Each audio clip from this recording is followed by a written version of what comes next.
मोक्ष मार्गस्य नेतारं भेत्तारं कर्म भूभृतां ज्ञातारं विश्वतत्त्वानां वन्दे तद्गुणलब्धये। सत्संख्या क्षेत्र स्पर्शन कालांतर भावाल्प बहुत्वैश्च तत्वार्थ सूत्र जी के प्रथम अध्याय के अष्टम सूत्र का विवेचन हमको परम आदरणीय हमारी धार्मिक शिक्षा गुरु पर ललिता बहन जी साहब ने कल पुनः समझाना प्रारंभ किया था और सत प्ररूपणा के बारे में बताया था और उसके अंदर 14 गुणस्थानों के नाम आए हैं और 14 मार्गणाओं के नाम आए हैं। मेरे को आशा ही नहीं, दृढ़ विश्वास है कि सभी भाई बहनों को इन 14 गुणस्थानों के नाम याद हो गए होंगे, 14 मार्गणाओं के नाम याद हो गए होंगे, बल्कि बहुत वर्षों से याद है ये बातें। उसी विषय को आगे बढ़ाने के लिए हम सब भाई बहन परम आदरणीय ललिता बहन जी साहब से हाथ जोड़कर उनको सादर प्रणाम, उनको सादर जय जिनेन्द्र, सादर बामाडोक निवेदन करके उनसे विनम्र प्रार्थना करते हैं कि आप हमें आगे भी इस विषय को समझाने की कृपा करें और हमारे इस प्रश्न का भी उत्तर देने की कृपा करें कि इन प्ररूपणाओं को पढ़ने से हमको लाभ क्या है और नहीं पढ़ने से हमको हानि क्या है।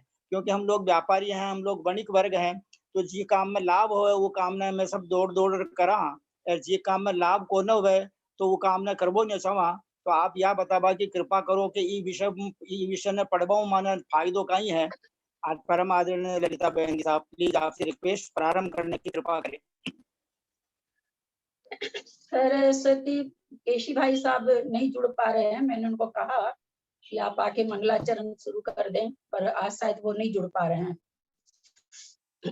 इसलिए हम लोग शुरू कर रहे हैं। मुझे केसी भाई साहब का इंतजार था पर वो नहीं आ पा रहे हैं। सरस्वती नमस्तुभ्यं वरदे काम रूपिणी विद्यारंभं करिष्यामि सिद्धिर्भवतु मे सदा। द्वासंग जिनवानी माता की जय, सत्संख्या अनुयोग द्वार ग्रंथराज की जय, मुनि श्री प्रणम्य सागर जी महाराज की जय। नेमीचंद भाई साहब सादर प्रणाम, सादर प्रणाम, सादर प्रणाम। पंडित जी साहब सादर प्रणाम, और जितने भी बड़े लोग हों इसमें सबको मेरा सादर प्रणाम, बाकी सबको यथायोग्य सादर जय जिनेन्द्र। पंडित जी साहब, इस ये ग्रंथ मुझे लगता है सबके पास अभी अवेलेबल नहीं होगा। वैसे किसी भी ग्रंथ को शुरू करने से पहले ऐसा कहा जाता है कि उसकी प्रस्तावना अवश्य पढ़नी चाहिए। मैंने इसलिए प्रस्तावना शुरू नहीं करी कि चारों बगल लोग ग्रंथ बनाने में लगे हुए हैं अभी। अगर ग्रंथ, क्योंकि मैंने पीडीएफ तो भेजा नहीं है प्रस्तावना का, तो सबके पास है नहीं। प्रस्तावना बहुत ही अच्छी है इसकी, मैंने पढ़ी थी पंडित जी साहब, लेकिन थोड़ा सा 2-4-10 दिन वेट करके और फिर जब सबके पास आ जाती है किताब तो हम लोग प्रस्तावना बीच में पढ़ेंगे। ये एक तो बात कहना चाह रही थी। दूसरी बात पंडित जी साहब, जैसे किसी को कहा जाए कि तुम सुबह उठ करके और एक गिलास नींबू पानी पियो, है ना, कहने वाला कह देता है, लेकिन जब वो पीने वाला व्यक्ति कुछ दिन में कहता हाँ तुमने ठीक कहा, मुझे पीने से ये फायदा हुआ, तो इसको जानने और नहीं जानने से क्या नफा नुकसान है, ये तो हमारे श्रोतागण और आप जैसे लोग ही बताएंगे। मैं इसकी क्या बात करूंगी, आप समझाएंगे लोगों को कि हमें क्यों पढ़ना चाहिए अथवा क्यों सुनना चाहिए। नहीं सुनेंगे तो हमको क्या हानि लाभ होगा, ये आपके मुख से ज्यादा सुंदर लगेगा। अथवा जो भी भाई बहन इसमें, कुसुम जी हैं, मंजू जी हैं, निर्मला जी हैं, नेमीचंद भाई साहब हैं, जेटी गंगवाल भाई साहब हैं, जो भी अच्छे जानकार लोग हैं, हमारी त्रिशला जी हैं, ये लोग बताएंगे कि हाँ इसको पढ़ने से हमें क्या लग रहा है अथवा हमारा कितना उपयोग स्थिर हो रहा है। हम उतनी देर के लिए, जैसा कि अष्टपाहुड़ में पढ़ा था बहुत पहले, केसी भाई साहब के सामने में पढ़ा था कि स्वाध्याय करता हुआ जीव जितेंद्रिय हो जाता है। बोले एक हमारी भूमिका में, हम मुनिराज की भूमिका की बात नहीं कर रहे हैं। ध्यान करें, तीर्थ दर्शन करें, पूजा करें, विधान करें, ऐसा कहा जाता है। सारी चीज घर आइए, आधी घंटा 1 घंटा 2 घंटा तक रहती है और फिर हम उस चीज से हमारा वो विकल्प सारा या अच्छी भावना समाप्त हो जाती है, कम पड़ जाती है। स्वाध्याय एक ऐसा है कि सारे दिन ताना बुना ताना बाना, क्योंकि हमारी समझ से बाहर की रहती है, अथवा हम उसको समझे रहते हैं तो उसको बार बार भाव भाषणा करना चाहते हैं। तो आचार्य श्री जी का ही ये कहना कि इसका जो है ये दिन भर मन के अंदर इसका मंथन चलता है। तो हम लोग कुंद कुंद आचार्य का ग्रंथ पढ़ रहे हैं, सुबह भी पढ़ रहे हैं, शाम को भी पढ़ रहे हैं। उन्हीं की वाणी में ये कहा जाता है, स्वाध्याय में तो स्वाध्याय करता हुआ जीव जितेंद्रिय कहलाता है, क्योंकि इसमें इतना उपयोग लगता है कि हमारी कोई इंद्रियां भी बाहर जाती ही नहीं है, इसी में लगी रहती है। तो मैंने तो एक स्वाध्याय का जो फल है वो मैंने बताया। अंतर प्ररूपणा पढ़ने से क्या लाभ और हानि होगी, मैं चाह रही हूँ कि आप प्रकाश डालें, उसके बाद हम लोग आगे बढ़ें। हमारे करणानियोग की विशेषज्ञ धार्मिक शिक्षा गुरु परम आदरणीय ललिता बहन जी साहब की आज्ञा अनुसार जितना उत्तर मैं इसका समझता हूँ उतना बताने की कोशिश करूंगा, और पूर्ण उत्तर कल हमारे को परम आदरणीय ब्रह्मचारी भैया जी केसी जैन साहब से ये बतलाने की कृपा करेंगे। मेरे को परम पूज्य आचार्य कल्प 108 श्री श्रुत सागर जी मुनि महाराज जो ये कलकत्ता के निवासी थे, श्वेतांबर वंश में उनका जन्म हुआ था, लेकिन दिगंबर जैन ग्रंथों के बहुत विद्वान थे।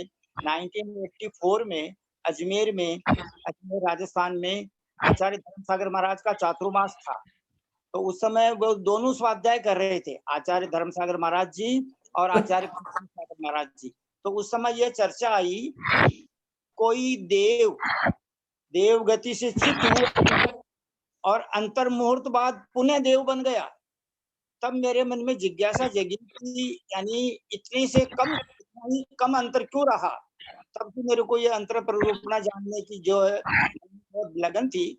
तो मैंने आदरणीय ललिता बहन जी साहब से निवेदन किया, तो उन्होंने अंतर प्ररूपणा समझाया और अल्प बहुत को भी समझाया, और अब पुनः पहली प्ररूपणा से प्रारंभ कर रहे हैं। तो इन करणान योग के विषयों में जिनका चित्त रम जाता है उनके असंख्यात गुणी कर्मों की निर्जरा होती है, कैसे कैसे परिणाम होते हैं ये सब अपनी कथाएं हैं। दोपहर में भी जो करणान योग की क्लास 3 से 4:30 तक नीलू जैन व्रति श्राविका है जबलपुर की, वो जो क्लास लेती हैं उसमें और भी गजब की चर्चाएं होती है। वो तो मैंने ललिता बहन जी साहब के कहने से कल और परसों 2 दिन सुना था। बहुत अच्छा लगा। और यानी इस उम्र में भी हमारे ललिता बहन जी साहब एक एक अक्षर को पढ़ते हैं, संस्कृत के अर्थ को अक्षर को, हिंदी को पढ़ते हैं, फिर उसका हमको अर्थ, भावार्थ, शब्दार्थ, मतार्थ, नयार्थ, आगमार्थ सब तरह से समझाने की पूरी कोशिश करते हैं। तो ये अपना भी तीव्र पुण्य का उदय है कि अपने को ऐसा उत्कृष्ट निमित्त मिला है। इसलिए मेरे को तो इतना समझ में आता है कि करणान योग का विषय समझने से जीवों के परिणामों में ज्यादा विशुद्धि होती है।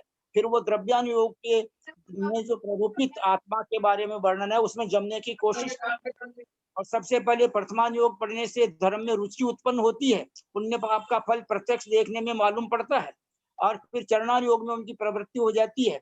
मेरे को ये बहुत जानकर खुशी है कि एक हमारे श्रावक बंधु श्री सुनील कुमार जी बाकलीवाल 500% राइट, कलकत्ता बड़े बाजार में जिन मंदिर में वो रोजाना स्वाध्याय कराते हैं बहुत से भाई बहनों को, और एक सरला बहन जी, नहीं सरिता जी कासलीवाल, और सरला बहन जी पाटनी भी वहां आते रहते हैं। सरिता जी कासलीवाल धर्मपत्नी श्री तेजमल जी कासलीवाल काड़ू, वैसे आनंदपुर काड़ू के निवासी हैं, कलकत्ता में रहते हैं बहुत वर्षों से। इन सब श्रावक श्राविकाओं को देख करके मेरे को बहुत अच्छा लगा। और आदरणीय निर्मला जी कासलीवाल, धर्मपत्नी श्रीमान धर्मचंद जी भाई साहब कासलीवाल, वो जिनके अभी हमको लास्ट मुलाकात जो है यरनाल में हुई थी आचार्य विद्यासागर आचार्य महाराज के संग में। तो ये सब बहुत ज्ञानी ध्यानी आत्माएं इसके अंदर जुड़ी हुई है, और भी मेरे को बहुत सुन अभी नाम नहीं है। और जो अपनी दूसरी कक्षा प्रारंभ हुई है, तो इनके करने तो कुछ है ही नहीं। जैसे आयुर्वेदिक औषधि का कोई रिएक्शन होता ही नहीं है, उसका तो गुड रिजल्ट ही मिलता है। उसी प्रकार करणान योग पढ़ने से, वैसे करणान योग की परिभाषा संबंध भद्र आचार्य ने लिखी है, लोक विभक्ते युग परिवृत्ते चतुर्गति नाम च आदर्श मिव तथा मति रवैति करणानुयोगम च। तो इस प्रकार करणान योग के पढ़ने से मेरी समझ से तो बहुत फायदा है, नुकसान कुछ भी नहीं है। बल्कि जो नहीं पढ़ते हैं उनको नुकसान यह है कि वे अपने परिणामों को वापस जल्दी से जल्दी धर्म में जमा नहीं सकते। इसलिए परिणाम जमाने के लिए हमको जो है ये अधिक से अधिक स्वाध्याय करना चाहिए। सरला पाटनी बहन जी ने ये सबसे निवेदन किया है कि सब आप अपनी अपनी आवाज को बंद करें। अब हम सब परम आदरणीय ललिता बहन जी साहब से विनम्र प्रार्थना करते हैं कि आप हमें पेज नंबर, पहले पेज पर 34वां पैराग्राफ कल समझाया था, तत्र जीव द्रव्यम अधिकृत्य। अब उसके बाद में आज 35वां पैराग्राफ, तत्र सत्प्ररूपणा द्विविधा सामान्येन विशेषेण च, यहाँ से समझाने की कृपा करें। परम आदरणीय ललिता बहन जी साहब, प्लीज रिक्वेस्ट, प्रारंभ करने की कृपा करें। पंडित जी साहब, आपकी आज्ञा के अनुसार मैं सर्वप्रथम तो सबसे क्षमा मांगना चाहती हूँ। कल मैं 14 मार्गना का नाम बताते हुए संज्ञा मार्गना आई थी, तो मैंने ये कहा था यहाँ संज्ञा, क्योंकि यहाँ संज्ञा लिखने से थोड़ा सा कंफ्यूज हो गई थी मैं, याददाश्त इतनी रहती नहीं, मैंने 4 संज्ञा का नाम ले दिया था। बाद में मेरे पास पंडित जी साहब निर्मला जी कासरीवाल का फोन आया कि आप है सो संज्ञा में 4 संज्ञा बोले, वहां संगी और असंगी होगा। उनका बड़प्पन देखिए, वो बीच में नहीं बोली और मुझे बाद में फोन करके बताई। तो मैं सबसे ये अपेक्षा रखती हूँ, मुझसे जो भी गलती हो सब मेरा सुधार करते रहेंगे। स्लीप और टंग भी होता है, याद भी कम रहता है, कई बार 6 ऑप्शन की कमी भी पाई जाती है। तो मुझसे अगर कुछ गलती हो, सबसे मेरी प्रार्थना है, जितने भी ज्ञानी लोग हैं, कल पहले का कुछ बताया हुआ था, तो कल कृष्णा जी ने भी फोन किया कि जीव कांड में ऐसे लिखा हुआ है, मुझे लगता आप ऐसे बोली। फिर उनसे भी तो मुझे बहुत अच्छा लगता है, किसी की भी कोई मेरे पास खबर आती है कि ऐसा है या ऐसा होना चाहिए, तो मैं सबसे पुनः विनय पूर्वक प्रार्थना करती हूँ। ग्रंथराज बहुत कठिन है, यादाश्त कम है, समझ कम है, गलती होने की संभावना बहुत ज्यादा है। मैं पुनः पुनः जिनवानी माँ से भी क्षमा मांगते हुए और आप सभी से मैं क्षमा मांगते हुए आगे बढ़ती हूँ पंडित जी के आज्ञा अनुसार। 35 नंबर तत्र सत प्ररूपणा द्विविधा सामान्येन विशेषेण च। सामान्येन अस्ति मिथ्या दृष्टि साधन सम्यक दृष्टि द्वितीयवादी विशेषेण गत्यां वादेन नरक गतौ सर्वासु पृथ्वीषु आद्यानि चत्वारि गुणस्थानानि सन्ति। त्र्यगतौ तान्ये च संयत स्थानाधिकानि सन्ति। मनुष्यगतौ चतुर्दशापि सन्ति, देवगतौ नारकवत्। इंद्रियानुवादेन एक इंद्रियादिषु चतुरिंद्रिय पर्यंतेषु एकमेव मिथ्या दृष्टि स्थानम्। पंचेन्द्रियेषु चतुर्दशापि सन्ति। कायानुवादेन पृथ्वी कायादि वनस्पति कायांतेषु एकमेव मिथ्या दृष्टि स्थानम्। त्रस्कायेषु चतुर्दशापि सन्ति। योगानुवादेन त्रिषु योगेषु त्रयोदश गुणस्थानानि भवन्ति। ततः परम अयोग केवली। वेदानुवादेन त्रिषु वेदेषु मिथ्या दृष्टियाद्य निवृत्तिवादरान्तानि सन्ति। अपगत वेदेषु अनिवृत्तिवादराद्य योग केवलान्तानि। आगे पढ़ रहे हैं। इनमें से सामान्य और विशेष की अपेक्षा सत्य प्ररूपणा 2 प्रकार की है। हम लोग अपनी क्लास में सामान्य और विशेष 2 शब्द बहुत बार सुन चुके हैं। सामान्य का पेट आचार्य श्री विद्यासागर जी का कहना है, सामान्य का पेट बहुत बड़ा है, उसमें सभी समा जाते हैं। परंतु जब विशेष का कथन करते हैं तो हम सूक्ष्मता से विवेचन करते हैं। यहाँ आचार्य कह रहे हैं कि सामान्य और विशेष के हिसाब से सत्य प्ररूपणा, सत्य को हम लोगों ने समझा था कल, अस्तित्व अथवा सत्व, जिसका निरन्वय नाश न हो। निरन्वय नाश न हो मतलब जिसका समूल नाश न हो। एक चीज होती है समय बीतते बीतते समूल नाश हो सकती है, वो अलग चीज है कि हमारे यहाँ कहा जाता है द्रव्य समूल नाश नहीं होता, लेकिन उसकी पर्याय, जैसे लकड़ी से कोयला बन के राख हो गई, उस राख में हम नहीं वृक्ष को खोज सकते, यद्यपि उसी के परमाणु हैं। तो उस तरह से ये कह रहे हैं कि सत्य प्ररूपणा, सत्य मतलब क्या, ऐसा नहीं होता है कि कोई जीव का सत्व है, जीव का जो सत्व है वो कभी निरन्वय उसका नाश हो सकता है कि अभी उसके नाश हो जाए, ऐसा नहीं होता है। तो सत्य का मतलब जिसका पूरी तरह से नाश न हो, पर्याय बदल सकती है, छोटा सूक्ष्म जीव हो सकता है, बड़ा मत्स्य हो सकता है, परंतु उसके अस्तित्व का पूरी तरह से नाश नहीं होना, उसको सत्य कहते हैं। तो यहाँ कह रहे हैं उस सत्य प्ररूपणा को हम 2 तरह से बताएंगे। मुनिराज कह रहे हैं सामान्य और विशेष की दृष्टि से 2 तरह से व्याख्या की जाएगी। अब बता रहे हैं मिथ्या दृष्टि है, साधन सम्यक दृष्टि है इत्यादि रूप से कथन करना सामान्य की अपेक्षा सत्य प्ररूपणा है। यानी गुण स्थान की अपेक्षा मिथ्या दृष्टि साधन, बहुत से लोग अगर नए होंगे तो गुण स्थानों का नाम सब जगह है, आप याद कर सकते हैं। और या फिर स्टूडेंट ग्रुप में लोग भेजते हैं 14 गुण स्थान का नाम, जिनको नहीं मालूम है वो याद कर लेंगे। तो यहाँ कह रहे हैं गुण स्थान परक जो हम कथन करेंगे, गुण स्थान में जीवों को जो बताएंगे वो तो सामान्य कथन है, लेकिन जो विशेष की अपेक्षा हर गति में बताना, हर गति में 14 गुण स्थान के जीवों को बताना, ये हो जाएगी विशेष प्ररूपणा। प्ररूपण मतलब समझना, व्याख्या करना, समझाना। इस प्ररूपणा के कई अर्थ होते हैं। तो कहते हैं कि सामान्य की अपेक्षा सत्प्ररूपण, विशेष की अपेक्षा गति मार्गना के अनुपात से, अब विशेष कथन कर रहे हैं, गति चालू कर रहे हैं मुनिश्री। नरक गति में सब पृथ्वियों में प्रारंभ के 4 गुण स्थान हैं, यानी सातों ही पृथ्वी में। देखिए 7वें नरक का नारकी का दुख मुंह से बोल देना अलग है, हमारे 1 घंटा अगर लाइट चली जाए तो हम तबाही मचा देते हैं, सोच सकते हैं कितना दुख होगा। वैसे 7वें नरक में भी 4 गुण स्थान पाए जाते हैं, शुरू के 4 गुण स्थान पाए जाते हैं। त्रियंच गति में वे ही 4 गुण स्थान है, किंतु संयता संयत 1 गुण स्थान और है, यानी 5वां गुण स्थान और है।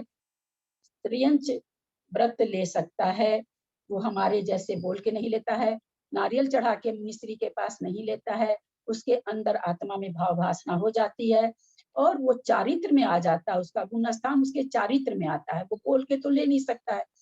यहाँ कह रहे हैं संयता संयत 1 गुण स्थान और है त्रियंच के। मनुष्य गति में 14 ही गुण स्थान है, क्योंकि मनुष्य मोक्ष जाता है तो उसको तो 14 गुण स्थान होंगे ही होंगे।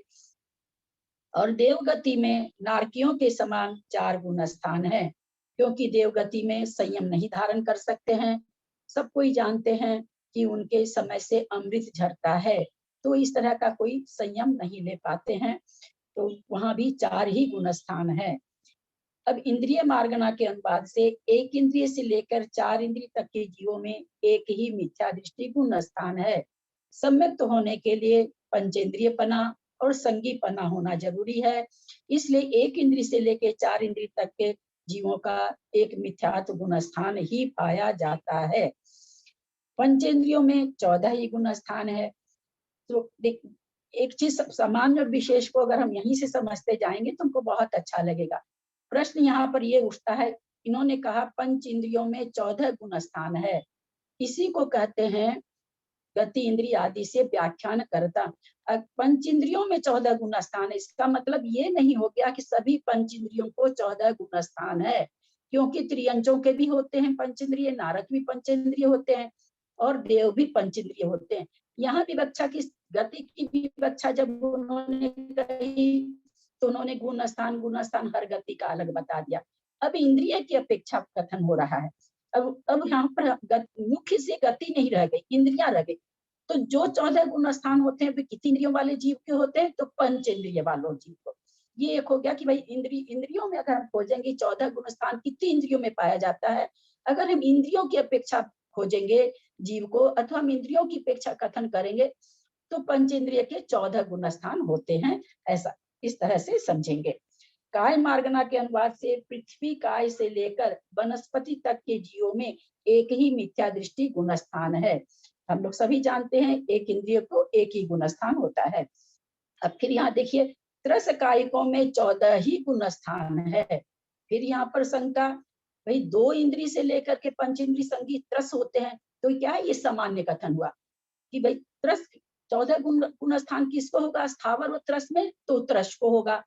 फिर जब हम इसमें और विशेष जाते हैं तो कहते हैं त्रस में किसको होगा, तो क्या कह दिया गया 1 इंद्रिय से 4 इंद्रिय तक वालों को तो होगा ही नहीं, पंच इंद्रिय वाले को होगा। फिर और कहेंगे भाई 14 गुण स्थान किनको होता है, तो 3 गति में तो होगा ही नहीं, केवल मनुष्य गति में होगा। ये जो कथन इस तरह से करना, ये विशेष कथन होता जाता है। तो यहाँ पर एक एक इसके ऊपर बता रहे हैं, काय गति बताए, इंद्रिय बताया, काय बता रहे हैं। त्रस कायिकों में 14 ही गुण स्थान है, 14 ही मतलब 14। योग मार्गना के अनुपात से तीनों योगों में 13 गुण स्थान है। योग मार्गना के अनुपात से तीनों योगों में 13 गुण स्थान है। मैं पूछना चाहूंगी पंडित जी साहब, निर्मला जी हैं, आप बताएं 13 गुण स्थान क्यों है?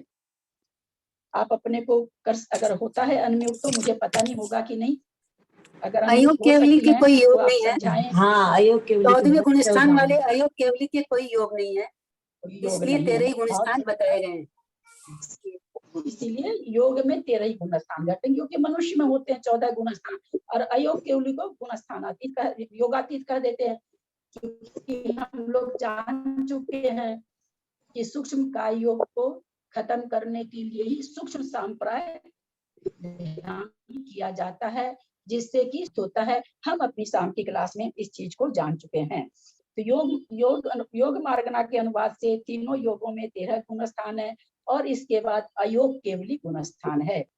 वेद मार्गना के अनुवाद से तीनों वेदों में मिथ्या दृष्टि से लेकर अनिवृत्ति बादर तक 9 गुण स्थान है। कुसुम जी छाबड़ा 9 गुण स्थान क्यों बताए, आगे क्या वो? क्योंकि तीनों वेद का खत्म हो जाता है ना, वहाँ पुरुष वेद भी 9वें गुण स्थान के पूर्वार्ध में चला जाता है।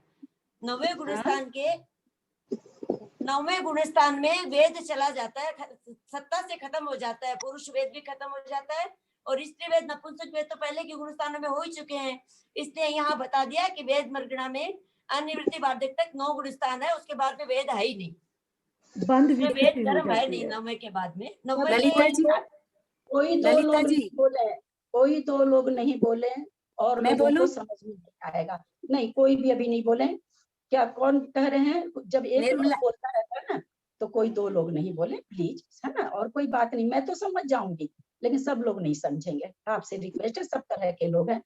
निर्मला जी, कुसुम जी यहाँ ने अभी भाव वेद की कहा, बात है, भाव कुसुम वेद जी, की अपेक्षा से कथन होता है, हाँ तो यहाँ भाव वेद की बात है। नहीं, भाव वेद की तो बात है। उन्होंने कहा कि स्त्री वेद और नपुंसक वेद तो पहले खत्म हो जाता है, और पुरुष नहीं तो वेद के लिए भाव उन्होंने, वेद तो 9वें गुण स्थान तक भाव वेद तो होता ही है ना। हाँ मैं द्रव्य यही से वेद पुरुष जहाँ होगा, शब्दवान तो भाव की द्रव्य से तो पुरुष होगा, लेकिन भाव वेद चलता है। का ही कथन है नौना। हाँ, एक मिनट, अब चुप हो जाए आप लोग। 9वां गुण स्थान पर्याय, स्त्री पर्याय से तो 6ठा गुण, 5वें गुण स्थान से आगे गुण स्थान ही नहीं है, तो हाँ। भाव वेद और द्रव्य वेद का तो कथन ही नहीं है। भाव वेद में भी कुसुम जी, जो वेदों का सत्व है वो 9वें गुण स्थान में खत्म होता है। हाँ, बंद की यही तो छुट्टी मैंने होती है बताया पहले, लता जी। पर वेद का सत्व बना रहता है, और 9वें गुण स्थान में सबसे लास्ट में पुरुष वेद जाता है। पुरुष वेद का द्रव्य किसमें जाता है बताएंगे कुसुम जी? मैंने बहुत अच्छी तरह बताया था। वो तो संज्वलन लोभ में जाता है।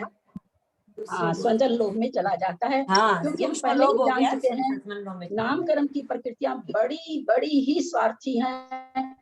अपना चीज ये किसी को भी नहीं देती है, अपने भाई बंधु में बांटती रहती है, अंत तक बांटती रहती हैं। 14वें गुण स्थान तक 72 प्रकृति, 85 प्रकृति बंद तो है ही नहीं। 13 प्रकृति, उसमें 13 प्रकृति के मुख से अथवा 12 प्रकृति के मुख से 30 प्रकृति के उदय है वहां पर। 30 प्रकृति के उदय, इससे उदय के मुख से 85 प्रकृति का सत्व जा रहा है। क्यों हो रहा है ऐसा? कि नाम प्रकृति सभी प्रकृतियों का है, अपना द्रव्य अपनी स्वजातीय में देती जाती हैं, पर और क्रम तो पहले क्षय हो जाते, नाम प्रकृति पड़ी रहती है। गोत्र वगैरह एक ही बसता है, बार आती कि आहारक दिक तो आहारक दिक से क्षय होगा, लेकिन शरीर का ऐसा नहीं है। ये सब द्रव्य दूसरे को दे करके और अपने हट जाती हैं। तो ये हम भाव भासना बना के राय में संजनन लोग सबसे लास्ट में जाता है, जो 10वें गुण स्थान में जाता है। सारा द्रव्य एक दूसरे जैसे जैसे क्षय होती जाती है, अपना द्रव्य अन्य अन्य को देती चली जाती है। लास्ट में पुरुष वेद अपना सारा द्रव्य संजनन लोभ को दे देता है। तो यहाँ पर 9वें गुण स्थान तक ये पुरुष वेद द्रव्य से तो रहता ही है नहीं? हाँ, पुरुष वेद तो यहाँ द्रव्य का कथन है ही नहीं ना। द्रव्य का कथन करते तब तो फिर कहते कि स्त्री वेद, स्त्री 5वें गुण स्थान तक, वो तो चल ही नहीं रहा। इस गुण स्थान तो पुरुष ही, द्रव्य से पुरुष ही होगा जो इस गुण स्थान को प्राप्त करेगा। अगर द्रव्य वेद नहीं मानेंगे तो फिर किसका, कौन करेगा मोक्ष? अपने को कौन करेगा? उसका तो उदय मानना पड़ेगा ना, वो तो रहेगा ही, द्रव्य वेद तो रहेगा ही। तो हम लोग ये समझे कि 9वें गुण स्थान के आगे सभी अपगत वेदी हैं। 9वें गुण स्थान के बाद 5 गुण स्थान और हैं, उसमें 5 गुण स्थान में किसी भी वेद का सत्व भी नहीं है, उदय भी नहीं है, बंध भी नहीं है। तत्वार्थ वृत्ति पदम एकेश्वानी निवृत्ति गुण स्थानस्य सवेद सवेद सवेदत्व सवेदत्व वेदत्वम च कथमिति चेदुच्यते अनिवृत्ति सट भागी क्रियते। आगे बता दिया आचार्य इसमें बताए हैं। तत्र प्रथम भाग त्रय वेदाना म निवृत्ते सवेदत्व मन्यत तेषां निवृत्ते रवेदत्वम। एक ही अनिवृत्ति गुण स्थान में सवेदपना और अवेदपना कैसे संभव है? क्योंकि क्या कह रहे हैं कि 14वें गुण स्थान, इन्होंने क्यों ऐसी शंका उठी? ऊपर वो कह रहे हैं कि अनिवृत्ति बहादुर गुण स्थान तक सवेदपना है, तो और उसी में कह रहे हैं अपगत वेदी भी है, तो दोनों कैसे घटेगा? एक ही समय में वेद भी है नहीं भी है। तो उत्तर दे रहे हैं अनिवृत्ति गुण स्थान के 6 भाग किए जाते हैं। उनमें से प्रथम 3 भाग में वेद रहता है अतः सवेदपना है, शेष भागों में वेद चला जाता है अतः अवेदपना है। सम्यग्नित्य विरोध सम्यक मिथ्या दृष्टि ज्ञान मज्ञानम वा केवलम न संभवति तस्या ज्ञानत्रय मिश्र ज्ञानात्रय धारत्वात् उक्तम च। मिश्रे नानान तयम मिश्रम अन्नान तिदेन इति तेन ज्ञानानुवादेन तस्य वृत्ति कार्यैर्नभिधानं परमार्थ तस्तु तस्य ज्ञान प्ररूपणाया मेवाभिधानं द्रष्टव्यं तद ज्ञानस्य यथावस्थितार्थ विषयत्वाद भावात्। सम्यक मिथ्या दृष्टि के न तो केवल ज्ञान ही होता है और न अज्ञान ही होता है, किंतु उसके 3 अज्ञानों से मिश्रित 3 ज्ञान होते हैं। कहा भी है मिश्र गुण स्थान में 3 ज्ञान 3 अज्ञानों से मिले हुए होते हैं। इसी से ज्ञान की अपेक्षा कथन करते हुए सर्वार्थ सिद्धिकार ने उसका कथन नहीं किया। क्या कहना चाह रहे हैं? जब ज्ञान का प्रकरण चला तो पूज्यपाद आचार्य ने मिश्र गुण स्थान को नहीं लिया। परमार्थ से तो उसका अज्ञान परुरूपणा में ही कथन करना चाहिए, क्योंकि सम्यक मिथ्या दृष्टि का ज्ञान यथावस्थित अर्थ को नहीं जानता, क्योंकि हमेशा उसका ज्ञानपना नहीं, यथावस्थित माने जैसी वस्तु है वैसा ज्ञान उसका, यथा अवस्थित अर्थ को माने वस्तु को, पदार्थ को, जो पदार्थ जैसा है जिस तरह से अवस्थित है वैसा उसका ज्ञान नहीं जानता, बदलता रहता है। इसलिए उसको ज्ञान को उस ज्ञान का जब निरूपणा की गई तो इस गुण स्थान को पूज्यपाद आचार्य ने नहीं लिया है। कसायानुवादे न क्रोध मान माया सुमिथ्या दृष्टि आदि अनिवृत्ति बादर स्थानानि सन्ति लोभ कषाय तान्येव सूक्ष्म संप्राय स्थानाधिकानि अकषाय उपशांत कषाय क्षीण कषाय सयोग केवली अयोग केवली चेति। कषाय मार्गना के अनुवाद से क्रोध मान और माया कषाय में मिथ्या दृष्टि से लेकर अनिवृत्ति बादर तक 9 गुण स्थान है। लोभ कषाय में वे ही 9 गुण स्थान हैं, किंतु सूक्ष्म संप्राय 1 गुण स्थान और है। उपशांत कषाय, क्षीण कषाय, सयोगी और अयोगी ये 4 गुण स्थान कषाय रहित हैं। प्राय सभी जानते हैं, फिर भी कुछ लोग न जानते हो। कषाय हम लोग सभी जानते हैं कि 25 होती है। उन 25 कषायों का केवल एक लोभ छोड़ करके अनिवृत्ति गुण स्थान में सारी कषायें वहां तक जा करके उनकी सत्व विच्छुत्ति हो जाती है। यहाँ बंध विच्छुत्ति की बात नहीं है, सत्व विच्छुत्ति की बात, क्योंकि जीवों को खोजा जा रहा है। मेरे पास जब तक 1 लाख रुपया है मैं लखपति हूँ, मैं उसको कुछ करूं अथवा न करूं, अलमारी में बंद करके रखूं, उससे मतलब नहीं है। लेकिन मैं अपने आप को तब तक मन में समझती रहूंगी कि मैं लखपति हूँ। उसी तरह से बंध विच्छुत्ति होने से नहीं, सत्व विच्छुत्ति होने से जब मेरे पास से वो 1 लाख रुपया चला जाए तब मैं कहूंगी अब मैं लखपति नहीं हूँ। तो उसी तरह से सत्व विच्छुत्ति जब खत्म होती है तब दरअसल में उसका क्षय होना कहलाता है। तो ये यहाँ कह रहे हैं कि 9 गुण स्थान तक तो 9 गुण स्थान है चारों कसाई की दृष्टि से, और 10वें गुण स्थान में एक लोभ कसाई भी रहती है, उसका नाम ही सूक्ष्म संप्राय। सूक्ष्म माने सूक्ष्म, बहुत बहुत कमजोर सांप्राय मतलब लोभ होता है, तो वहां तक लोभ कसाय है। तो कहते हैं लोभ कसाय की दृष्टि से तो 10 गुण स्थान तक है, और बाकी कसायों का गुण स्थान 9 गुण स्थान है। बाकी 11, 12, 13, 14 में कोई भी 25 कसाय में से एक भी कसाय नहीं है। ज्ञानानुवादे न मत्या ज्ञान श्रुत ज्ञाना विभंग ज्ञानेषु मिथ्या दृष्टि सासाधन सम्यक दृष्टि चास्ति। आविनिबोधिक श्रुतावधि ज्ञानेषु असंयत सम्यक दृष्टियादीनि क्षीण कसायनान्तानि सन्ति। मनः प्रिय ज्ञाने प्रमथ संयतादय क्षीण कसायानन्तः सन्ति। केवल ज्ञाने संयोगो योगश्च। ज्ञान मार्गना के अनुवाद से मति अज्ञान है ना, मत्या ज्ञान लिखा हुआ है, वो क्या हो जाएगा? मति अज्ञान, श्रुता ज्ञान श्रुत अज्ञान, और विभंग ज्ञान। यहाँ हम जो ध्यान से नहीं देते हैं, मन में ये आ सकता है मति में अज्ञान लगा, श्रुत में अज्ञान लगा, विभंग में अज्ञान क्यों नहीं लगा? तो विभंग अपने आप बता रहा है कि मैं तो विभंग हूँ, अज्ञान हूँ, इसलिए उसमें अज्ञान लगाने की जरूरत नहीं पड़ी। मति ज्ञान, श्रुत ज्ञान, विभंग ज्ञान में मिथ्या दृष्टि और सासाधन सम्यक दृष्टि, ये 2 गुण स्थान हैं। यद्यपि सासाधन सम्यक दृष्टि संज्ञा क्या है? सम्यक दृष्टि की है, परंतु वहां अनंतानुबंधी का उदय होने से वहां का ज्ञान अज्ञान कहलाता है। आभिनिबोधि ज्ञान मतलब आभिनिबोधि ज्ञान किसका नाम है? तत्वार्थ सूत्र पढ़े हुए हम लोग, मति ज्ञान का ही पर्यायवाची है। श्रुत ज्ञान और अवधि ज्ञान में असंयत सम्यक दृष्टि से लेकर यानी चौथे गुण स्थान से लेकर क्षीण कसाय तक 9 गुण स्थान है, यानी 12वें गुण स्थान तक 9 गुण स्थान है। इसके बाद ठीक है ना, 13वें गुण स्थान से जीव अज्ञानी हो जाता है, क्योंकि ज्ञान को तो ये खत्म करा रहे हैं क्षीण कसाय तक में, तो 13वें में अज्ञानी हो जाते होंगे। ठीक है ना ये कथन? नहीं, नहीं। चार ज्ञान की अपेक्षा अज्ञानी होंगे, क्योंकि केवल ज्ञान रह गया खाली। मति ज्ञान, श्रुति ज्ञान, अवधि ज्ञान, मन परिज्ञान की अपेक्षा अज्ञानी कह सकते हैं हम।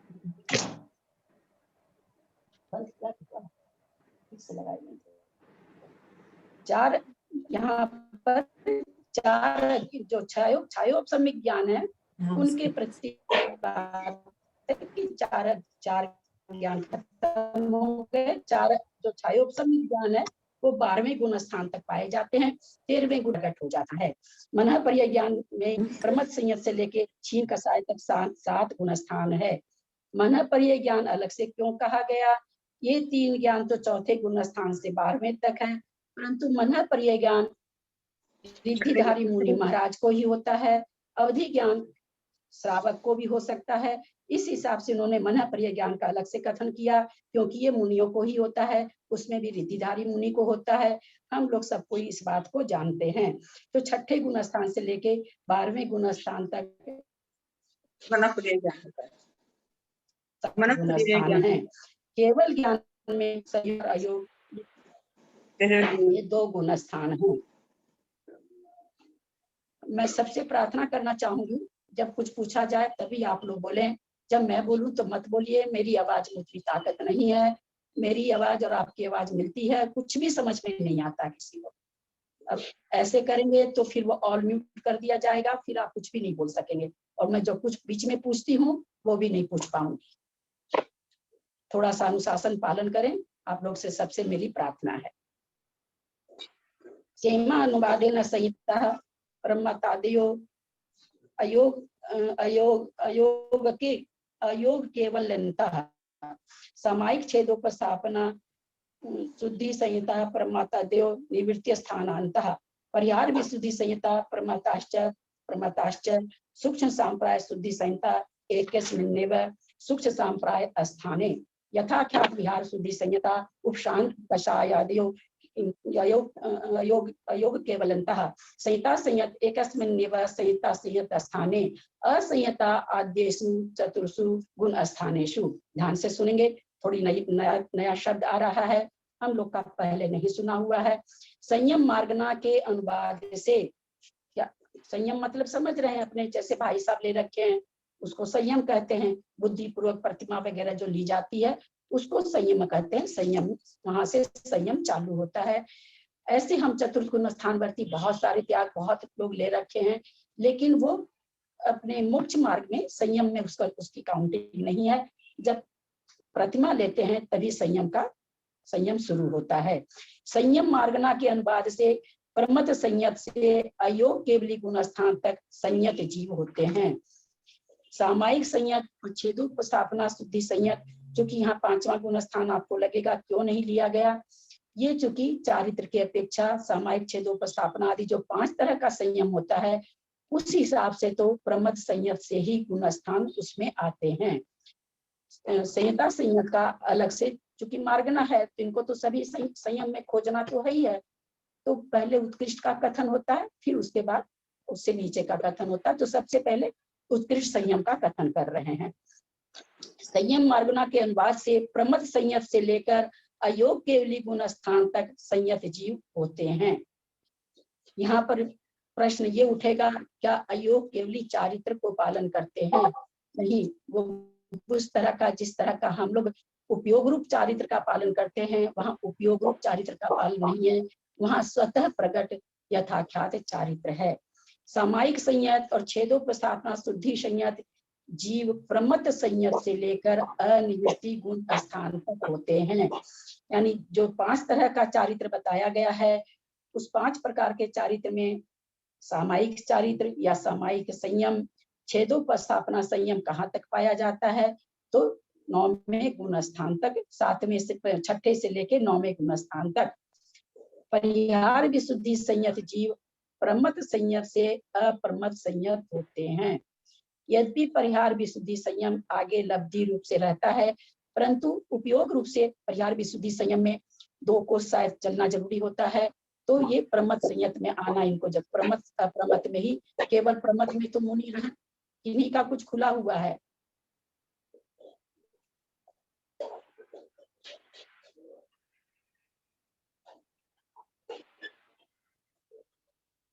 किसी का खुला हुआ है, ध्यान दें अपने अपने को सब।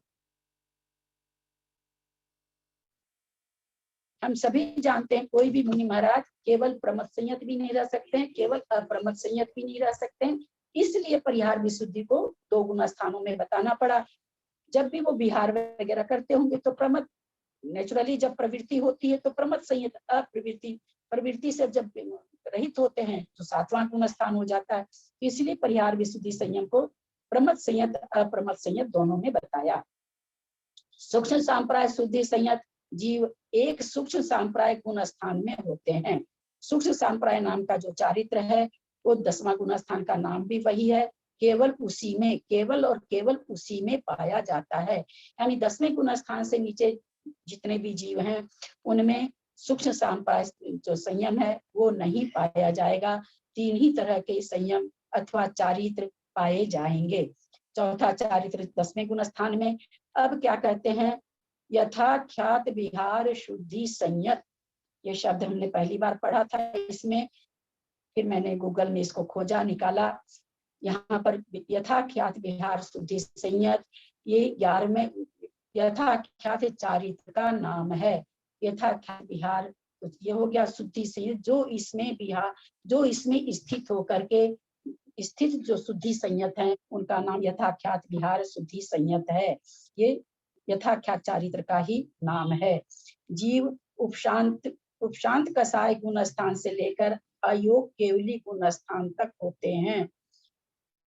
आचार्य श्री विद्यासागर जी का कहना है, यथा 11वें गुण स्थान में जो मुनि महाराज एक बार आ गए अंतर्मूर्त के लिए ही सही, पर और उतरने के बाद उनको कुछ याद भी नहीं रहता है, लेकिन फिर भी उन्होंने अंतर्मूर्त के लिए वैसा अनुभव किया जैसा 14वां गुण स्थान में होता है।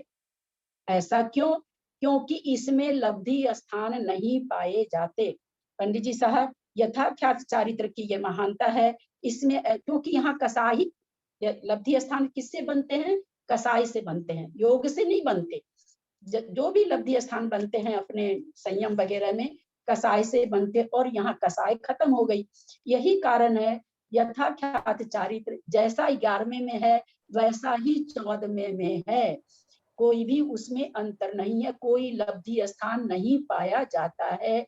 आचार्य श्री विद्यासागर जी का कहना है कि वो अंतर्मूर्त के लिए ही सही, केवल ज्ञान नहीं हुआ है यद्यपि, लेकिन फिर भी उसको आत्मा की अनुभूति 14वें गुण स्थान जैसी होती होगी, होना चाहिए, ऐसा आचार्य श्री का कहना है।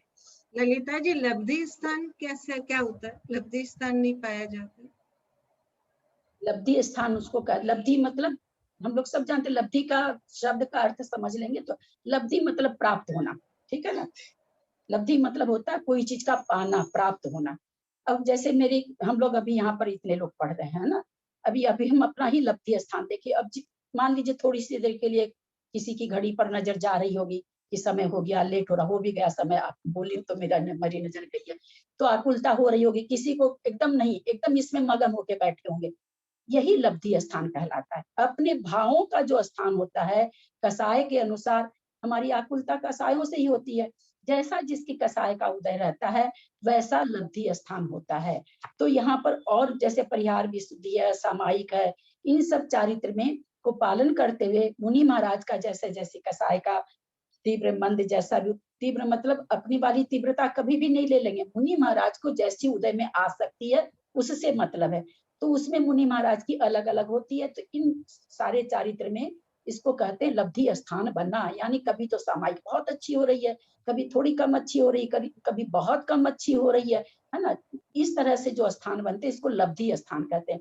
तो वैसा यथाख्यात चारित्र में स्थान लब्धि स्थान नहीं है, क्योंकि यहाँ कसाय ही नहीं है, कसाय नहीं है तो किस कारण से लब्धि स्थान बनेंगे ही नहीं। तो यथाख्यात चारित्र जैसा 11वें में है वैसा ही 14वें में है, सिद्धों के नहीं है, क्योंकि सिद्धों के अगर इस चारित्र को ऐसा लेंगे तो क्या होगा, क्योंकि अभी कर्म सापेक्ष है, अभी कर्म है, आयु कर्म। 11वें में तो खैर सारे ही कर्म बैठे हुए हैं, लेकिन आगे 12वें 13वें में तो कर्म है, चाराघातिया कर्म है, सिद्धों के छायिक चारित्र कहलाता है। इसी कारण से सिद्धों को यथाख्यात चारित्र नहीं कहा जाता है। क्लास का पंडित जी साहब समापन करते हैं, 10:30 से ज्यादा हो गया है, लोगों को आकुलता हो जाएगी। एक लाइन इसमें पढ़ देते हैं। संयता संयत जीव एक संयता संयत गुण स्थान में होते हैं, जो हमारे परम आदरणीय भाई साहब का गुण स्थान है, 5वां गुण स्थान, वो ये गुण स्थान है। ये संयता संयत गुण स्थान एक ही होता है। असंयत जीव प्रारंभ के 4 गुण स्थान होते हैं, परंतु असंयत 4 गुण स्थान कैसे बता दिए, तो मिथ्या दृष्टि के होते हैं। फिर समझिएगा, मैं इसलिए हाईलाइट कर रही हूँ, ये क्या है, मार्गना है, खोजा जा रहा है। तो पहले से चौथे और संयम के परिप्रेक्ष्य में बता रहे हैं कि संयम के परिप्रेक्ष्य में कौन कौन से गुण स्थान होंगे। तो जैसे चौथा गुण स्थान कोई संयम नहीं ले रखा, वैसे दृष्टि नहीं लेगा, दूसरा गुण स्थान भी नहीं लेगा। चूंकि शुरू के जो आगे के गुण स्थान चारित्र होने की अपेक्षा कहे जाते हैं, इस कारण असंयम में 4 गुण स्थान आ जाते हैं। सबको समझ में आया होगा। जिसको कुछ भी पूछना हो कल लिख के रखें, कल अवश्य पूछें, कुछ नहीं समझ में आया हो तो। पंडित जी साहब। ललिता जी समझ में आया, लेकिन ये संयम वाला कल एक बार रिपीट कर दीजिएगा प्लीज। क्या चीज? संयम, ये जो 38 नंबर वाला एक बार कल वापस बता दीजिएगा। अच्छा ठीक है। यद्रक्षमात्रा पदवाक्यहीनं मया प्रमाद्यात् किञ्चनोक्तं तन्मे क्षमित्वा विदधातु देवी सरस्वती केवल बोधलब्धिं बोधि समाधि परिणाम सुधि स्वात्मोपलब्धि शिव सौख्य सिद्धि चिंतामणिं चिंतित वस्तु दाने त्वं वन्द्यमानस्य ममास्तु देवी। जावाणी के ज्ञान ते सुझे लोकालोक सोवानी मस्तक चढ़ो सदा दे तुमको। हे जिनवानी भारती तो जपू दिन रहे, जो तेरा शरणा गए सो पावे सुख चैन। देव भजू अरहंत को गुरु से है निर्ग्रंथ, दया धर्म की सदा यही मोक्ष का पंथ। माता की जय।